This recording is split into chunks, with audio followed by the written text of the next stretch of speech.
du programme Star Est. Ah, c'est un autre casse-tête. Le programme Star-Est a comme objectif de stabiliser l'Est de la RDC. Le gouvernement congolais a pris un prêt de 250 millions de dollars. Et cet argent, je dis bien stabilisation de l'Est. Et ça va prendre l'Ituri, le Nord Kivu et le Sud Kivu.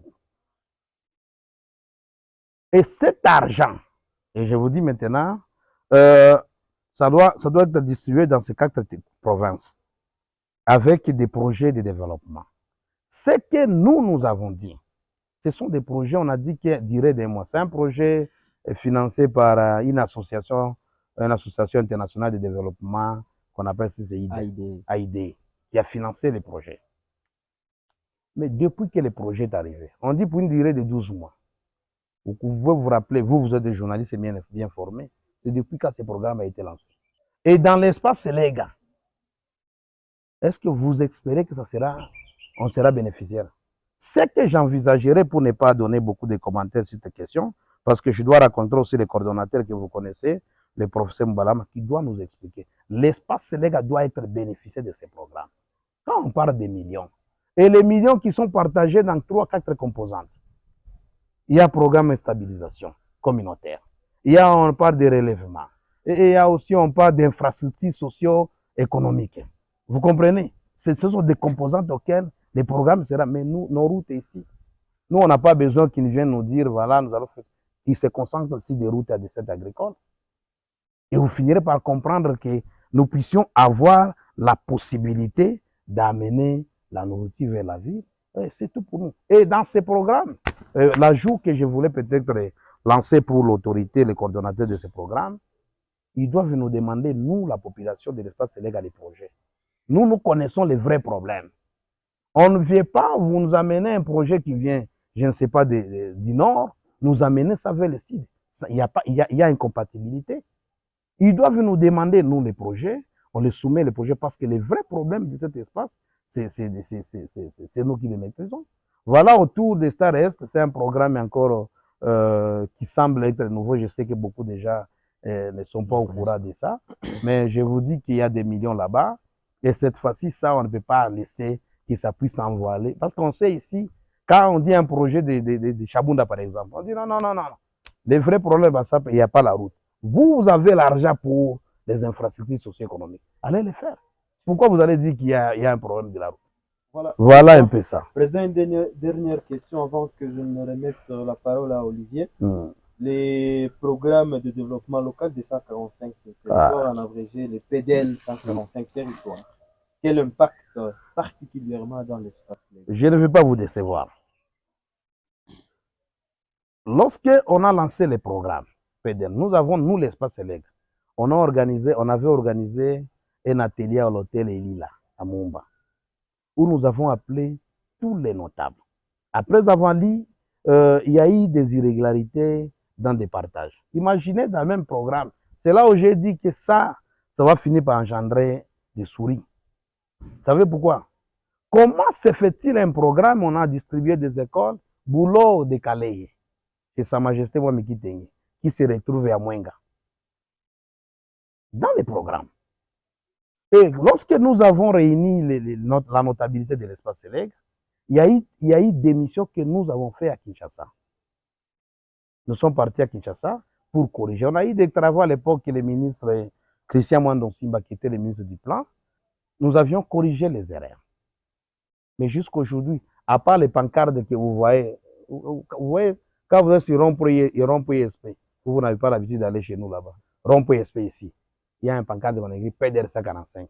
C'est ce que nous avons bénéficié de ça. J'ai vu honorable Patrick Mounion que je félicite d'abord. Il a interpellé le ministre du Plan pour cette question. Il y a eu des recommandations. Et toujours, c'est dans ce sens-là. Et puis après, vous allez sentir, le programme est fini. Vous pouvez vous rappeler quand est-ce que le programme a été lancé? On ne connaît même pas. Quand est-ce qu'il a commencé? Nous n'avons jamais, je dis bien jamais, vu un programme PDL, à part les bâches que nous voyons à Mwenga, à Chabunda, PDL 145 territoires. C'est un programme imaginaire Donc, on est toujours victime. Président, donc là, il n'y a aucune réalisation dans ce sens. De ces programmes. Oui. Pour être concret, aucun hôpital, aucune école. Dans les programmes PDL. Oui. Mon cher, quand je suis en train de parler, je pense que vous m'écoutez très bien. Ou soit je peux changer, je peux parler aussi en Swahili pour que je sois bien compris. C'est une question, c'est à répondre. C'est ce que je suis en train de dire. Réalisation dans j'ai dit, mon Kiswahili, nous n'avons jamais vu. Peut-être qu'il y a à confondre, il y a un programme de fonds sociaux ici. C'est contrairement au PDS 45. C'est comme dans la ville de Bukavu ici. Les projets que vous voyez des routes ici, hein, c'est pas un projet. Le gouvernement provincial ici ne veut pas dire que c'est son programme. Non, c'est un ancien programme. Chez nous, nous n'avons jamais vu ça. Pour le PDL, je pense que c'était Fonds social qui exécutait les programmes. Non, ne confondez pas. C'est PNID qui devrait exécuter les programmes. C'est PNID qui avait eu les marchés. Encore des aimerés dans ces programmes. On donne les multinationales les programmes. Nous n'avons pas de société. Et jusqu'aujourd'hui, quand j'arrive chez PNID, on me voit, on ne veut pas me recevoir, on sait que je viens pour ces problèmes. C'est parce que c'est un programme. Nous n'avons jamais vu ces programmes dans l'espace céleste. Et c'est lui qui doit me contredire. Je demanderai encore qu'on se raconte ici, qu'on parle de la qui me dit, vous voyez telle école à tel endroit. Oui, je vais lui dire. Voilà, Olivier, permettez, pourquoi vous êtes ainsi pessimiste par rapport à toutes ces initiatives? Je ne suis pas pessimiste. Il faut d'abord, monsieur le journaliste, il faut changer les négativiste. Non, je ne suis pas aussi négativiste. Les problèmes, c'est quoi? Les problèmes, quoi, ce sont des bons programmes. Mais lorsque ça arrive ici, c'est étouffé au niveau de la province. Chez nous, on ne reçoit aucun programme. À part les programmes ici que nous voyons des fonds sociaux, là, je suis conscient. Il y a des écoles qu'on a vues, on a vu des centres de santé en train d'être construits. Là, ça, c'est un programme qui a été exécuté. Là, j'ai dit oui. Mais le reste des programmes, je vous dis, mes chers frères, vous pensez que je suis contre ces gens? Je ne suis pas contre. Mais je suis en train de parler de la réalité de chez moi. Mais les fonds sociaux, c'est une institution de l'État congolais. Donc, si les fonds sociaux le réalisent, c'est au nom de l'État congolais. C'est ce que j'ai dit. Je n'ai pas critiqué l'État congolais. Il faut bien comprendre aussi. Il faut savoir savoir recadrer les débats. Je reste dans des programmes qui ont été lancés et que je vous dis qu'ils n'ont jamais été réalisés. Vous voulez que je vous dise que c'est réalisé pendant que ça n'a jamais été réalisé? On a compris, nous sommes presque à la fin. Nous sommes vraiment pressés par le temps.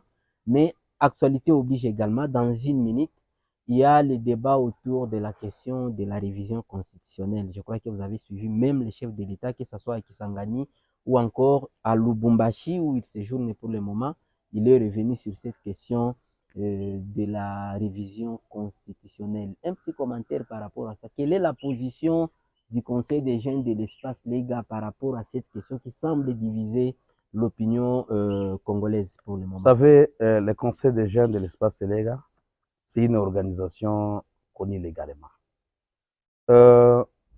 L'espace Lega pourrait se prononcer pour ça. Je crois qu'à la fin de l'année, ici, les chefs de l'État doivent s'adresser à la nation. Nous attendons qu'ils s'adressent à la nation pour nous annoncer que le processus est là. Parce que quand on dit changement de la Constitution, donc on doit passer à un référendum. Mais quand on parle de la révision de la Constitution, même elle prévoit ça. Vous comprenez?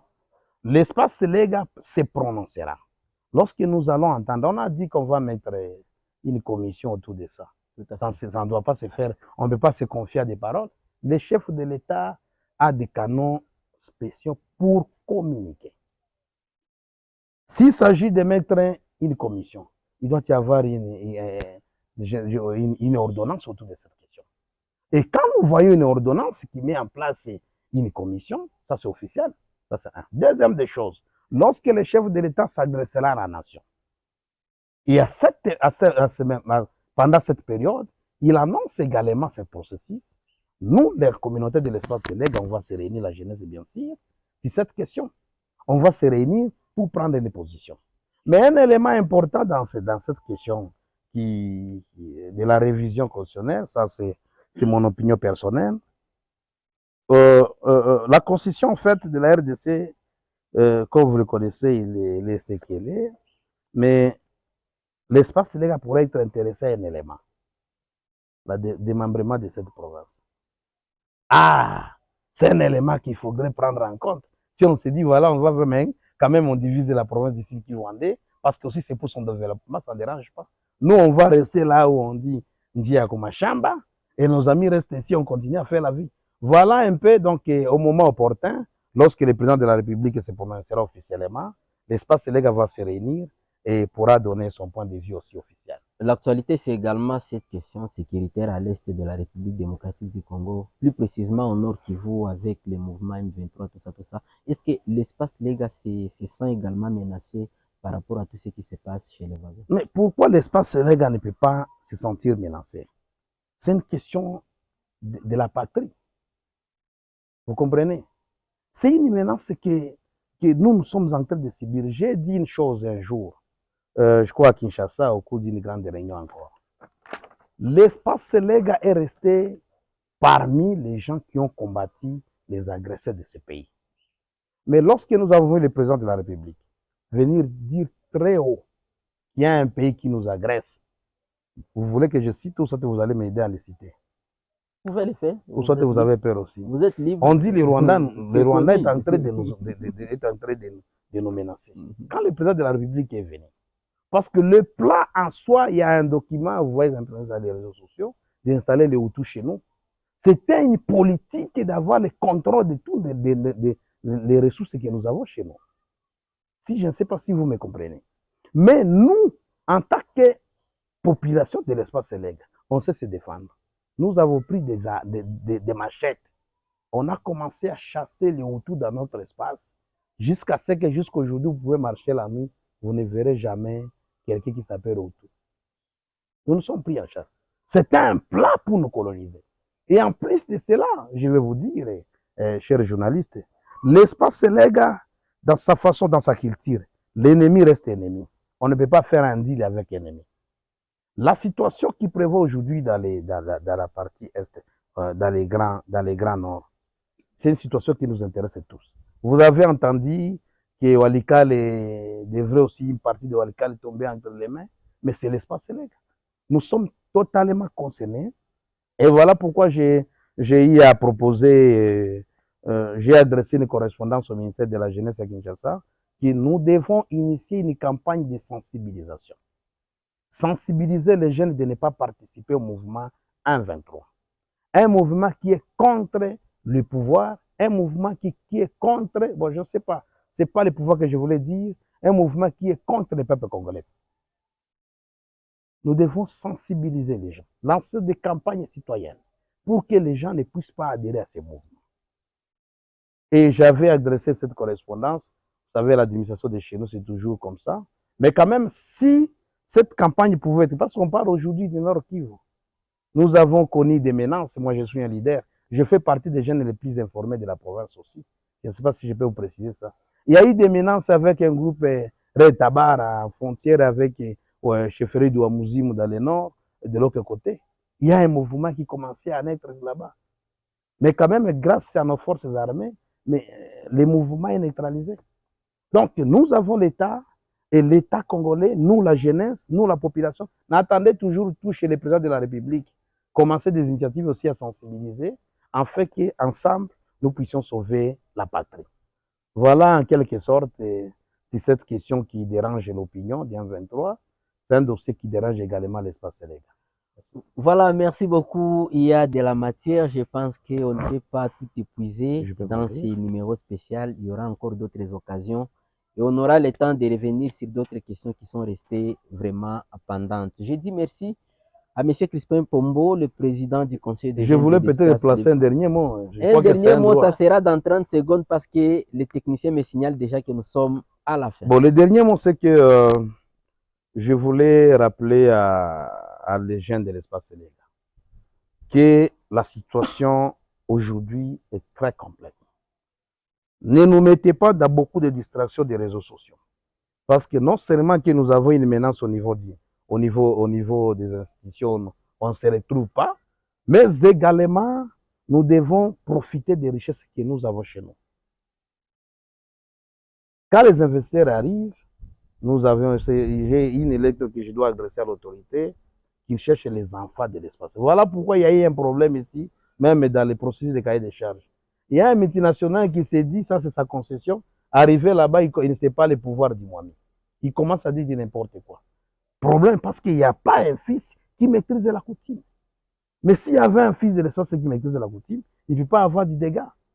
Donc, nous avons le droit de jouir de nos richesses également pour devenir riches. Et ça, c'est un projet dans 20 ans que les jeunes doivent commencer déjà à réfléchir, c'est ça. Voilà, 30 Merci. secondes épuisées. Merci, Président. Merci également au confrère Alvin Bouzaki qui nous a aidé à co-présenter ces numéros spéciaux. Nous disons merci à toute l'équipe technique qui nous a accompagnés. Prenons rendez-vous à la prochaine.